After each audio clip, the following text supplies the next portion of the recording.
बिस्मिल्लाहिर्रहमानिर्रहीम। My dear students, आज हम 10th क्लास की बायोलॉजी का चैप्टर नंबर 10 गैशियस एक्सचेंज का तीसरा लेक्चर जो है वो देखने जा रहे हैं। माय डियर स्टूडेंट्स, आज हमारा टॉपिक है the lungs. All the alveoli of one side constitute a lung. एक तरफ के तमाम एल्वुलाई मिलके एक लंग यानी फेफड़ा बनाते हैं। अब बेटे एल्वुलाई आपको पता है ये हमारी बॉडी के अंदर रेस्पिरेटरी सरफेस बनाते हैं, यानी गैशियस एक्सचेंज जो है वो एल्वुलाई के लेवल पे होता है। There is a pair of lungs in the thoracic cavity. हमारी थोरैक्स के अंदर, थोरेसिक कैविटी के अंदर या चेस्ट कैविटी के अंदर लंग्स का एक पेयर होता है।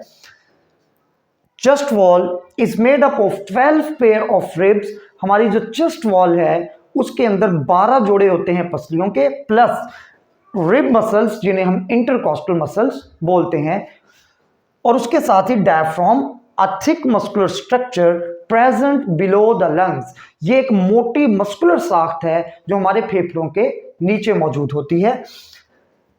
Left lung is slightly smaller and has 2 lobes. बायां फेफड़ा साइज में निस्बतन छोटा होता है और उसमें 2 लोब्स होते हैं, जबकि राइट लंग जो है इज बिगर विथ 3 लोब्स। ये थोड़ा बड़ा है और इसमें 3 लोब्स होते हैं। Lungs are spongy and elastic organs. ये स्पॉन्जी होते हैं, सॉफ्ट होते हैं और इलास्टिक होते हैं। They also have blood vessels, और लंग्स के अंदर ब्लड वेसल्स जो हैं वो मौजूद होती हैं। What are pleural membranes? Each lung is enclosed by outer and inner pleural membrane. अब बेटे हमारे लंग्स के बाहर वाली साइड पे 2 pleural membranes होती हैं। The membrane enclose a fluid which provide lubrication for the expansion of lungs. अब इन pleural membranes के दरमियान जो स्पेस है उसके अंदर प्लूरल फ्लूइड मौजूद होता है, और ये फ्लूइड जो है ये एक लुब्रिकेंट का काम करते हुए लंग्स को फ्री एक्सपेंशन में, फैलने में मदद देता है। उसके बाद बेटे हम देखते हैं द मैकेनिज्म ऑफ ब्रीदिंग। सांस लेने का या तनफ्फुस का एक्चुअली मैकेनिज्म क्या है। तो the physical movements associated with gaseous exchange are called breathing. वो तमाम मूवमेंट्स जिनका ताल्लुक गैसों के तबादले से है उन मूवमेंट्स को हम ब्रीदिंग यानी तनफ्फुस बोलते हैं।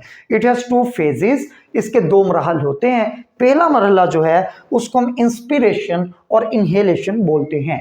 अब बेटे during inspiration rib muscles contract. पसलियों के जो इंटरकॉस्टल मसल्स हैं वो सिकुड़ते हैं। जब वो मसल्स कॉन्ट्रैक्ट होते हैं तो वो रिब्स को ऊपर उठाते हैं, यानी एंड रिब्स आर रेज्ड, पसलियां ऊपर उठ जाती हैं। डायाफ्राम कॉन्ट्रैक्ट्स, डायाफ्राम सिकुड़ता है, एंड इज लोअर्ड, और नीचे हो जाता है। This increase the area of thoracic cavity which reduces the pressure on lungs. अब बेटे तवज्जो कीजिए, आपके रिब्स जो हैं वो ऊपर उठती हैं, डायाफ्राम जो है वो नीचे हो जाता है। रिब्स के ऊपर उठने से और डायफ्राम के नीचे जाने से जो थोरेसिक कैविटी है उसका एरिया ज्यादा हो जाता है। अब इस एरिया के ज्यादा हो जाने की वजह से लंग्स के ऊपर जो दबाव था वो कम हो गया है। तो इसका रिजल्ट ये निकलता है कि लंग्स के ऊपर से दबाव कम होता है, द लंग्स एक्सपैंड। तो फेफड़े जो हैं वो एक्सपैंड करते हैं, and air pressure in them decreases, और इनके अंदर हवा का दबाव कम हो जाता है। The lungs expand and air pressure in them decreases. Lungs expand करते हैं और इनके अंदर हवा का दबाव कम हो जाता है। द एयर फ्रॉम आउटसाइड, बाहर से जो हवा है, रशेस इन, यानी इंतहाई तेजी से, बड़ी तेजी से रशेस इनटू द लंग्स, फेफड़ों के अंदर आती है, to equalise the pressure on both sides, ताकि लंग्स के बाहर और लंग्स के अंदर दोनों तरफ हवा का दबाव जो है वो बराबर हो सके। ब्रीदिंग का दूसरा फेज है एक्सपिरेशन और एक्सहेलेशन, यानी हवा को बाहर निकालना। The impure air is expelled out in exhalation, यानी after the gaseous exchange in lungs. जब फेफड़ों के अंदर गैसियस एक्सचेंज हो चुका होता है तो जो नाखालस हवा है, इम्प्योर हवा है, उसको एक्सपिरेशन के दौरान बॉडी से निकाल दिया जाता है। The rib muscles relax bringing the ribs back to its original position. जो रिब्स के मसल्स हैं वो रिलैक्स होते हैं और पसलियां वापस अपनी असली जगह पे आ जाती हैं।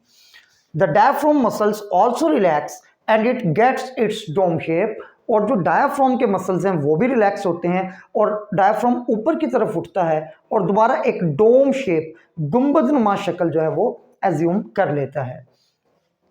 This reduces the space in chest cavity and increases pressure on lungs. इसके बाद क्या होता है, जो चेस्ट कैविटी है यानी थोरेसिक कैविटी है, उसका जो एरिया है वो कम हो जाता है। डायफ्राम ऊपर उठा, रिब्स नीचे आ गई, तो लंग्स के ऊपर प्रेशर पड़ता है। अब जब इंक्रीज प्रेशर हो जाता है, लंग्स के ऊपर दबाव बढ़ जाता है, तो लंग्स से जो एयर है वो एक्सपेल आउट हो जाती है, बाहर आ जाती है। अब बेटे कुछ इंपॉर्टेंट एमसीक्यूज हम यहाँ पे देख लेते हैं। Human breath 16 to 20 times per minute at rest. During rest, जब आप कोई खातिर खा काम नहीं कर रहे, बैठे हुए हैं, आराम की हालत में हैं, तो आप 1 मिनट में 16 से 20 दफ़ा सांस लेते हैं। The rate of breathing is controlled by respiratory centre in the brain. अब ये जो रेट ऑफ ब्रीदिंग है, यानी हम रेस्ट की हालत में हम 16 से 20 दफ़ा 1 मिनट में सांस ले रहे हैं, हम कोई एक्सट्रीम किस्म की फिजिकल एक्टिविटी कर रहे हैं, हम रनिंग कर रहे हैं, स्प्रिंटिंग कर रहे हैं, भाग रहे हैं, स्विमिंग कर रहे हैं, तो जो ब्रीदिंग रेट है वो तेज़ हो जाता है। ऐसा क्यों होता है and how this rate is controlled? तो बेटे हमारे दिमाग के अंदर एक रेस्पिरेटरी सेंटर है और वो उसके लिए जो स्टिमुलस है वो ब्लड के अंदर कार्बन डाइऑक्साइड की कंसंट्रेशन है। यानी जो ही ज्यादा कार्बन डाइऑक्साइड वाला ब्लड उस रेस्पिरेटरी सेंटर तक पहुंचता है, तो फिर वो आपके रिब्स के मसल्स को, डायफ्राम को फौरी तौर पे सिग्नल देता है, अब आप क्विकली इस एयर को बॉडी से एक्सहेल करें, बाहर निकालें। The breathing rate may increase up to 30 to 40 times per minute during exercise or other hard physical work.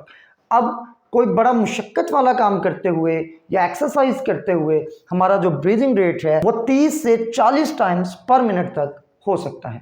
अब इसके बाद आपके नेक्स्ट पेज पे एक बड़ा इंपॉर्टेंट टेबल है, वहाँ से कुछ एमसीक्यूज जो हैं वो बन सकते हैं। तो कंपैरिजन किया गया है उस हवा का जिसको आप अंदर लेके जा रहे हैं और उस हवा का जो आपकी बॉडी से, लंग से बाहर आ रही है। तो बेटे जो हवा बाहर से अंदर जाती है उसके अंदर तकरीबन 21% ऑक्सीजन होती है। ये सारे आपके एमसीक्यूज हैं। और जो हवा आप बाहर निकालते हैं उसमें 16% ऑक्सीजन होती है। यानी अगर आप गौर करें तो सिर्फ 5% ऑक्सीजन जो है वो आपकी बॉडी ने इस्तेमाल की है, rest of the oxygen is expelled out.